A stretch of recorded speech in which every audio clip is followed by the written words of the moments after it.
This basement is designated by the National Park Service as a historic location. Let's go find out why and what other crazy stuff is hidden in this basement. And first, make sure you go check out part 1 of this series.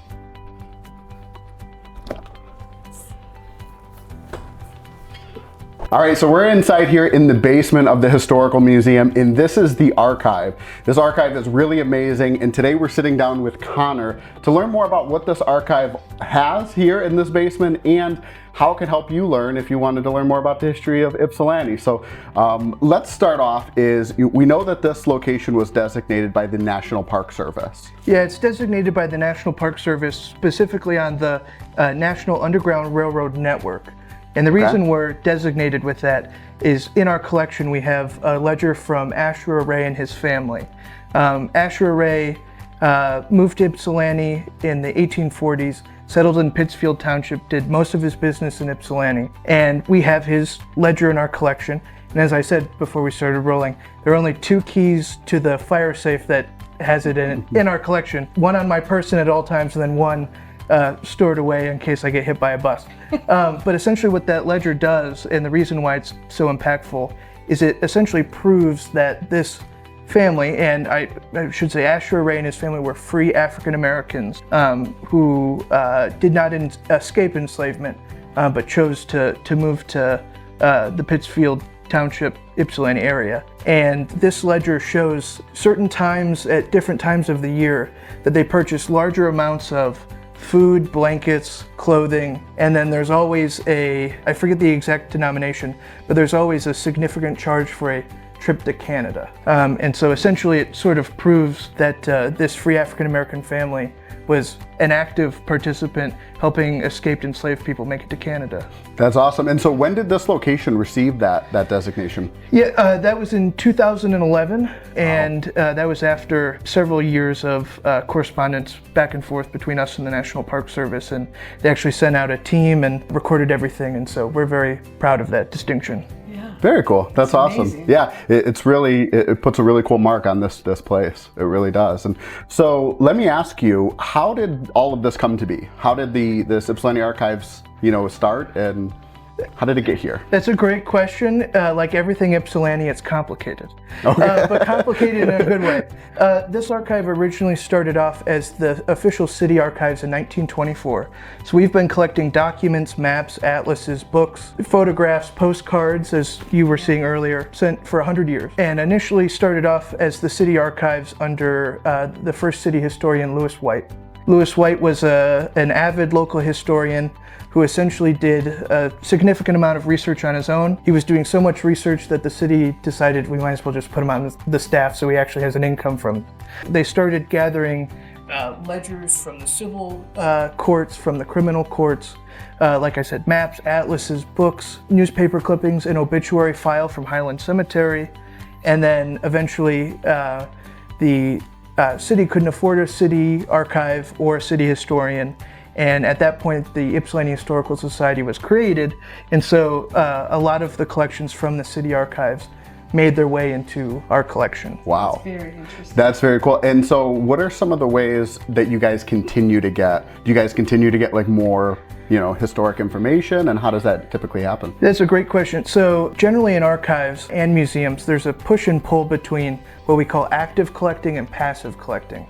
So I would say probably at this point, 80% of what we get in terms of collections coming in is from passive collection.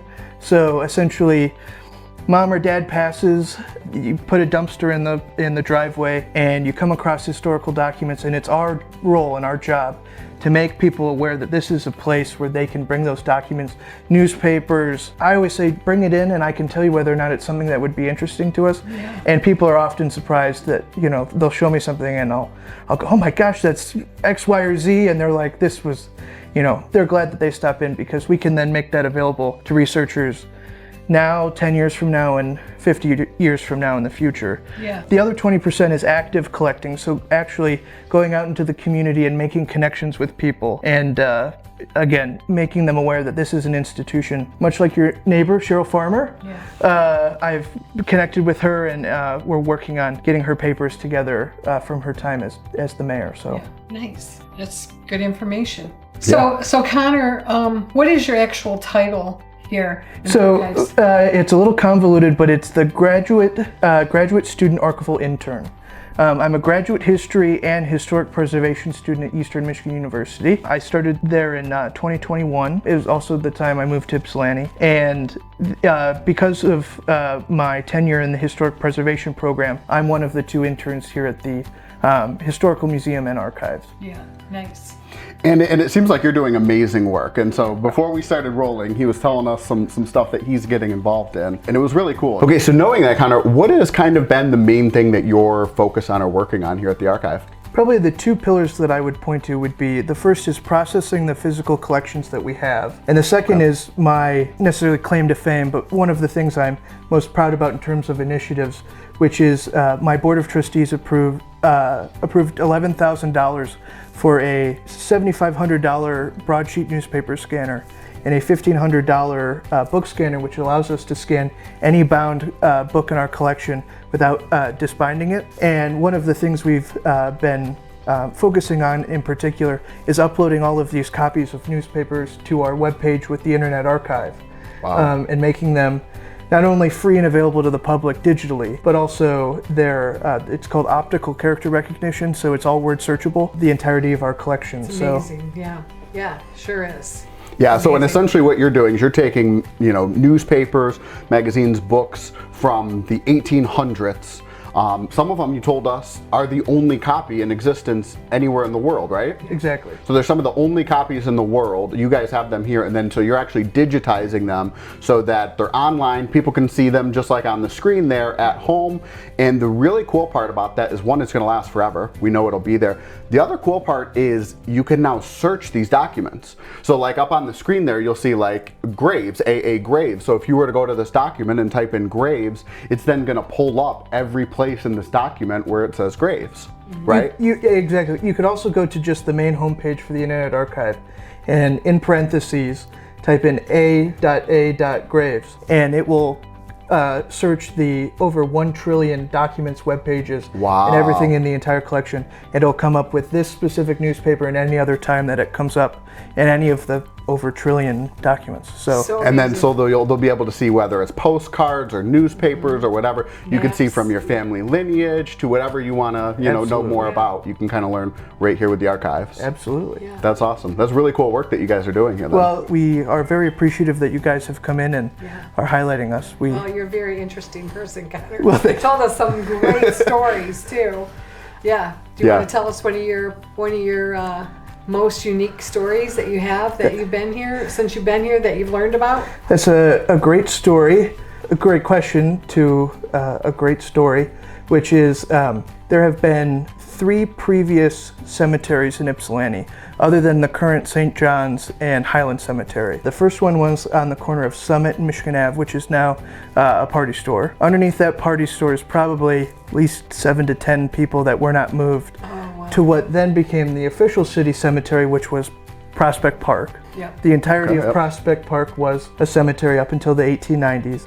In 1860, they built Highland. In the late 1890s, they decided that everyone at Prospect had to move to Highland, and so they sent out a letter in the middle of the night to city residents and said, you have to have your relatives move to Highland because the cemetery is being turned completely into a park. But they didn't give a time frame, and they didn't give a date or anything like that. So there's stories of people moving their relatives that they had just dug up from Prospect Park, putting them in a wheelbarrow and taking them up to Highland on North River in a wheelbarrow by candlelight. Wow. And the problem with that is there's no paperwork, there's no who knows? Official anything, and so they bury them probably not 6 feet down, and then they think, Peepaw is next to the big rock and the weird looking tree, and then winter comes and spring and summer again, and cousins come in from town and they want to pay their respects to Peepaw. They go, oh, it's by the large rock and the weird tree, and then they go and they realize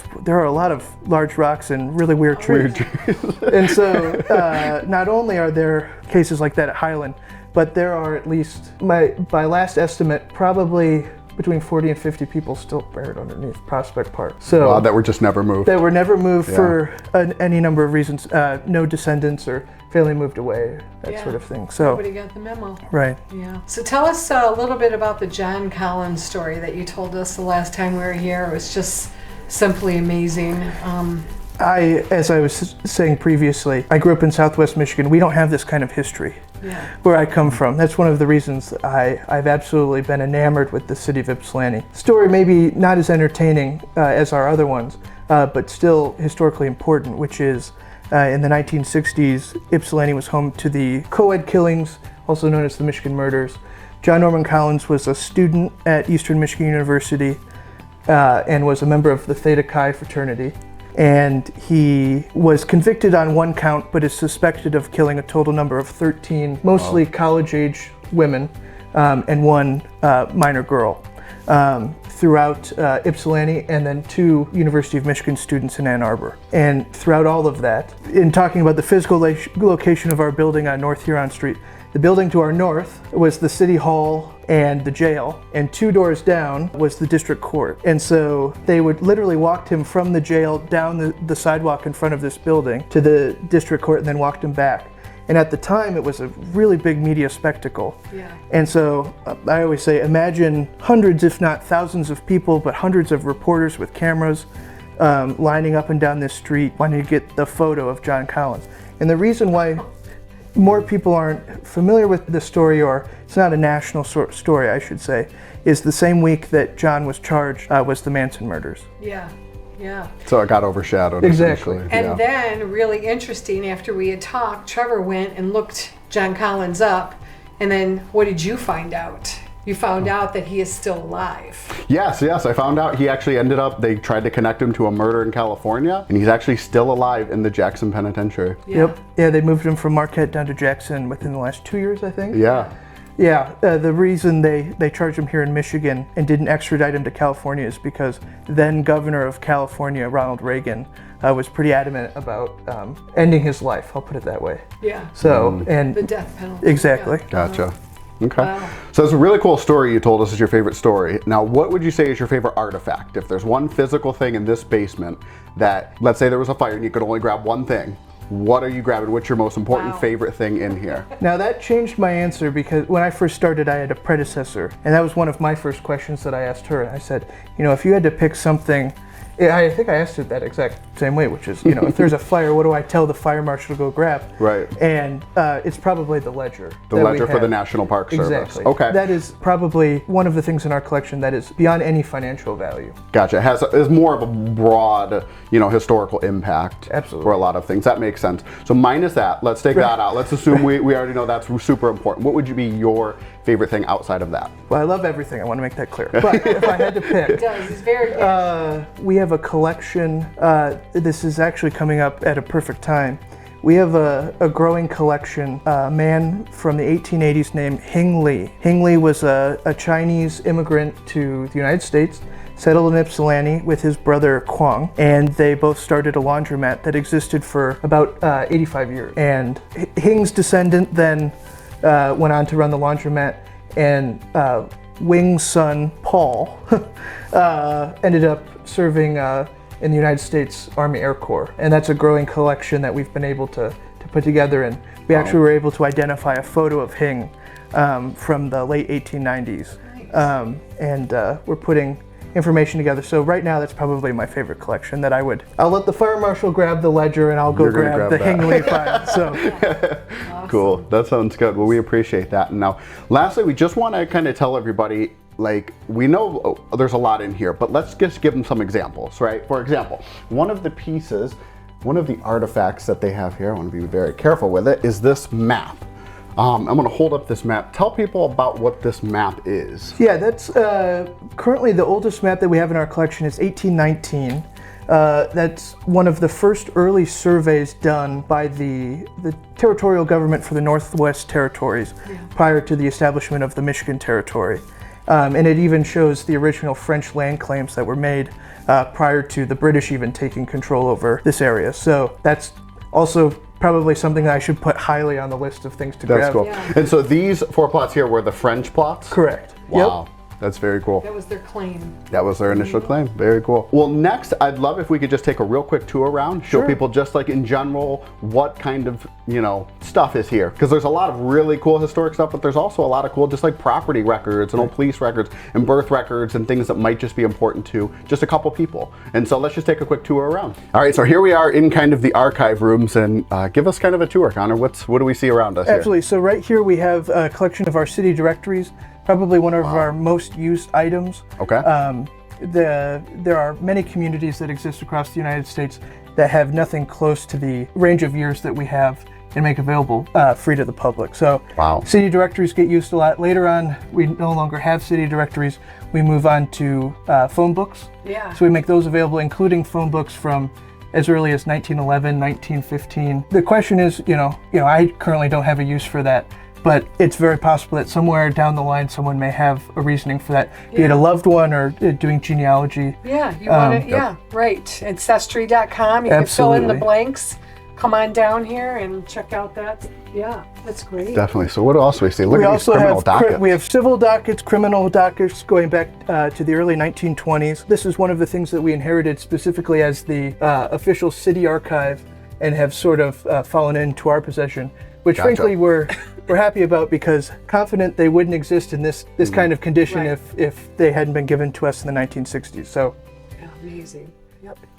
Okay. We'll make our way this way. And so what's in here? We got so right here, this is actually the first part of all of our collections here in the archives, which is our obituary collection started by the first city historian, Lewis White. Wow. So this is from the creation of Highland Cemetery in 1864 till 1980, and then we have a separate obituary collection from 1980 forward. Wow. Can you open a drawer? Yeah, absolutely. Oh yeah, so it's just a card for every person, and all of these drawers are like this. Absolutely. Wow. As the years went on, they also included newspaper clippings, if possible. This is a good example. So a newspaper clipping of an obituary. Oh, yeah, wow. And if a newspaper clipping isn't available, there's also information relating to the what the gravestone says at the cemetery. Oh, yeah. So it's on the headstone. Exactly. Wow. Yep. Very cool. There we go. We'll make our way this way. This is our digitization laboratory, as we've come to call it. One of the things we pride ourselves is making as many Ypsilanti yearbooks available as possible. This is our yearbook collection. We have Roosevelt High School, Ypsilanti High School, Lincoln Consolidated High School, as well as Willow Run. Wow, okay. You're also getting a shot at our newspaper scanner, currently in between scans.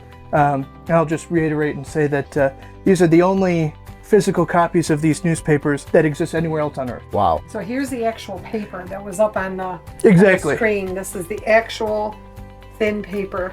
And so tell us, when did you get this machine again? That was early October, shortly after or before you guys came. Yeah, so early October here in 2024. And how many pages or documents have you guys already scanned? I will say it's not just me. I don't want to take full credit. I have a great volunteer that helps me with this. About 5,000 pages out of 25,000. So 5,000 pages in just a couple months, about 2 months or so. Yeah. It's slow but steady work. Yeah. And we'll win the race, I think. Yeah, I think at that pace, I think you guys will.